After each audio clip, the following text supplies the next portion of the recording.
Hello, we are Tavon and David from TD Adventures. This is a follow-up video of our 13,000-mile feedback video of our 2024 Pleasureway Ontour 2.0. We have a couple more questions we did not get to answer in the last video that we will answer here.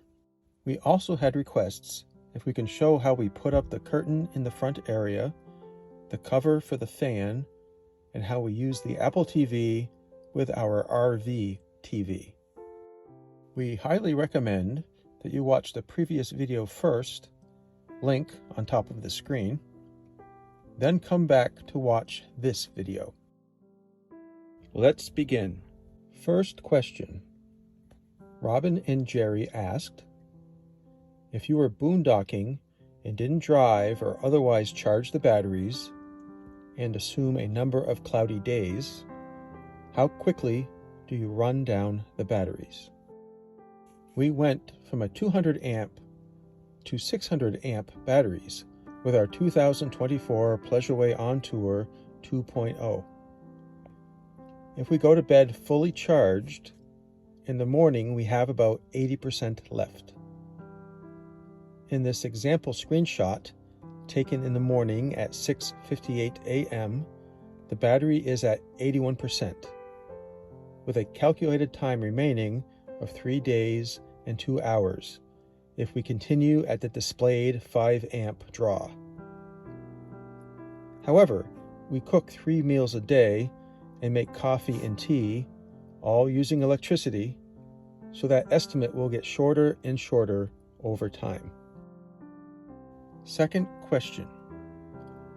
With the new inverter, can you run the AC in either the cooktop or the microwave at the same time?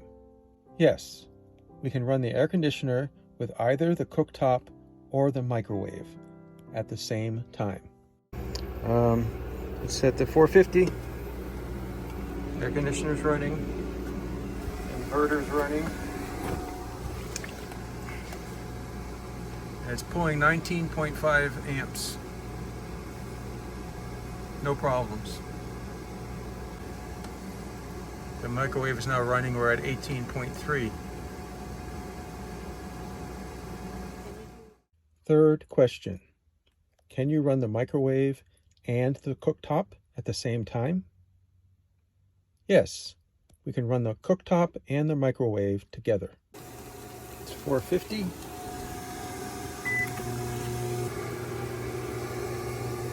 Pulling 24.7 amps. What did you find out? Well, good morning. Well, previously we tested and you could be doing something on the cooktop and microwave at the same time when on battery. Right now we're running a generator to charge the battery, and I'm cooking and I'm cooktop going, and then I put something in the microwave and I hit the 30-second go, and almost immediately the microwave power was cut to the microwave. So you cannot run or use the cooktop and the microwave at the same time when on the generator. The energy management, which is right down here, now shows the microwave as yellow where it was green. And to say the generator is running right now, as you can see, and 14 amps are going, or 13, into the battery, and the rest that is being consumed by the cooktop. So anyway, that's just an update that you can't run both of those at the same time when you're on the generator. When we were on the battery by itself, we were able to. This is how we put up the front curtain. For the curtains for the front, this is the rod that we use. We use this thin rod, right? Because the tension rod. Tension rod, because we already use it with our curtains, and it has this. Can you show me what does it have? So it has a spring here, right? Yeah. So what we're going to do is we're going to make this length fit where we're going to put it. Yeah. Pretty firmly. Yeah. And lock it in place. There's a little set screw right here. You need to put it up, make it a little bit longer than where you want it to be. So for here, I'm just going way in the back corner up there. Right there, right there. Right. And then But this. for over here, we like to put it right here, because when we put the curtain down, it flush against right there. Flush against that. But you can also tuck it in there, David. Can you say put your finger in there? Yeah. You could. You can also tuck it in there as Pushing well. against that, you see how there's some give. Yeah. The only thing is, being here, when you put the curtain down, you got a little bit of gap here. Yeah. This just seemed like a good spot. Okay. And so, you know, there's a little give to it. You see that? Yeah. Because we stretched it out, and then we tightened the screw at the length that we liked. Yeah, right there. Yeah. Right there. Tighten it. Tightened right. it. Yeah. Stretched it out, just like this. Tightened it. Yeah. And we're good to go. Okay. Make it a little bit half an inch longer than must be, and then we move this to it here, and then we tighten it. Right. Like right there. See, this is loosening it. Yeah. See how it moves? Yeah. So it's probably about there. And this could take a couple of tries. You tighten it right down. Yeah. So it's not going anywhere. But you gotta tighten it before you put it up. Yeah. Okay. See? Testing it before putting one the more curtain. time. So it's Put it right there. okay. See, now we'll come over here. What Now when I'm happened? trying to move it up, it's definitely firmer. Yeah. Okay. Can I? Yeah. See how I could move it if I needed to? Yeah. So, but the spring is holding it in place, Yeah. and you know that's good. That's not going to come down easily. Okay. When we got this tape here, put it the long way. To Tape, a little cushion. protect the wall. Putting on the curtains. There's a reason why we did not go with a thickets, David. What's the reason? We don't want it to be heavy. Yeah, it won't be heavy, and we want to be able to push it out of the way easily. Yeah. And this is actually sufficient in terms of blocking the heat and the cold. It gets the job done. Yeah.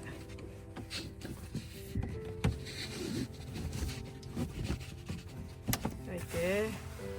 Show me where it is. Right there. And then with that clear key. And then here it is. Okay. And that's what we have at night. Yeah. And then when we're done during the day, what do we do? We'll just have it hanging like that. Mm-hmm. And then during the day, you just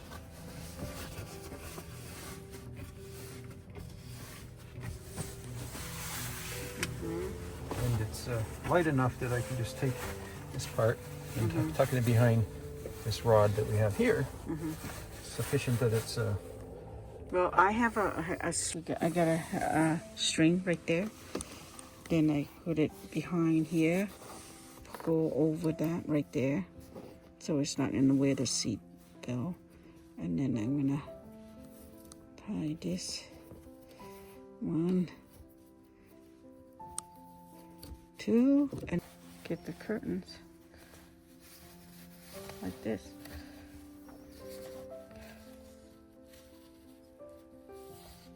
Voila, out of the way. So what did we learn about? In the winter time we use the black facing the front, and then we thought in the summertime we use the white one to face the front to reflect the sun. yeah, we'll just turn it around. Yeah. What do you think now? Good? Yes. Here is how we install the cover for the fan. This is the Van Essential magnetic insulated roof vent sun cover. Take it out. And we're going to show how to install this today onto our fantastic fan. Why are we using this? So our fantastic fan is an area that is very thin, and heat and cold can radiate out through that plastic cover more easily than the rest of the roof line. So this is going to provide additional insulation. In order to take these 4 screws out, we need the proper screw head. It's square, a Thompson screw, and I This happens to have 2 different sizes, numbers 1 and 2 in various lengths. I've already tested it, and it's the number 1 that we need. So if I can get it out of this holder, there we go. Pop it into here, and it's the number 1. This is the cover, and once I take this down, I'm going to lay it onto this cover. So I'm going to put this down flat like this with the tab towards the rear. And when I take it down, I'll be placing it on that. Okay. There's one. There we go, number 4. This just slides right out like that. And I'm just going to make sure I keep the orientation the same. And I've laid this on a flat surface with the tab towards the rear. It's arbitrary. I decided to put it towards the rear. And then what you do is you set this onto the cover and kind of center it. Now you heard it go click, click, click because I've already put the magnets on, but we're going to take some of those off and show how we do that part. There are magnets on this cover located all around its perimeter. And you center this on the cover, and they send you a big stack of these teeny little magnets like this. Yep, see that? Okay, so if you just set it, can you see where this is? If I kind of set it here, and hey, there's a magnet, right? So now I found the magnet. And then you rip a piece of blue tape. Or any tape, right? Yep, guess any tape. Blue is what we had. And then you do this to keep it right in that one spot. And then we did one other one here, and we kind of know how they're spaced. And then it snaps right to where it wants to be. Like that, and then again, you just tape it in place. Right. Now I've done that all around the perimeter, 3 in the front and back, 2 on each side. And that's how you line up the magnets. Now we're going to put it back up exactly the way we took it down. And see how it fits just around the fan like that. And it kind of doesn't want to stay up on its own, so let's see if I can get a...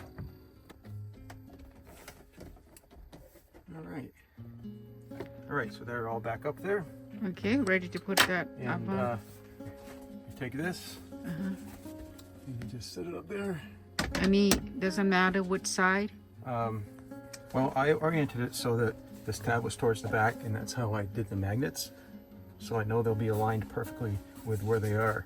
If I put it this way or this way, they're not going to be aligned perfectly. And that's it? Well, put it up? there is a gap up there, right? So I take the bag, I'm just going to stick it there in the middle so I don't lose it. Oh, that's a good idea. Yeah, it's one less thing to have to keep track of. Yeah. But yeah, when you're done, you just pull it down. I mean, it's very simple. And you fold it up. And you put it in the bag. And where do you keep that usually during the day? Probably go in here. Yep. And stick it in there. Just put away. Okay. How we connect our Apple TV to our RV TV.